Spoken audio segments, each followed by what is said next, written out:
Maraming salamat po sa haring araw na nagpakita na ng mga ilang araw. Dahil ito po, nakakapagtambak na po kami ng daan dito sa Phase 18. Yung sinubdivide nating lote dito sa Barangay Tulay na Bato, Bungabon, Nueva Ecija. Yan po, ginagawa na po yung pagtatambak. Idinadam po na unti-unti po yan, yung isang truck na yan. Mga 3 hanggang 4 na beses pong idadump yan para po madaling maikalat ng tao. Ang ginagawa po ng mister ko dito, ang pinagkakalat na lang po niya ay yung mga tao na uupahan. Ang katwiran po niya kasi mas mainam na po na yung mga tauhan namin ang kumita kaysa sa iba.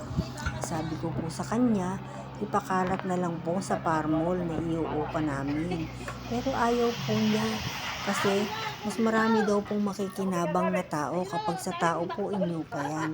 Tulad po ngayon, napakahirap po ng buhay ngayon. Kailangan po ang mga tao ay kumayod ng kumayod.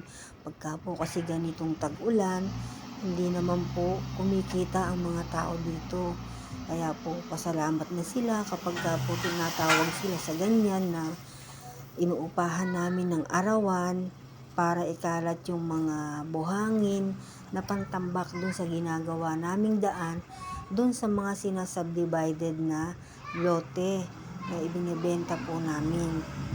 Yan po ay Phase 18, 1.9 hectares po yan na nabenta namin ng lote-lote. Tagumpay po ang mga buyers dito dahil murang-mura po ang lote at magkakaroon na kaagad ng improvement dahil meron na pong daan.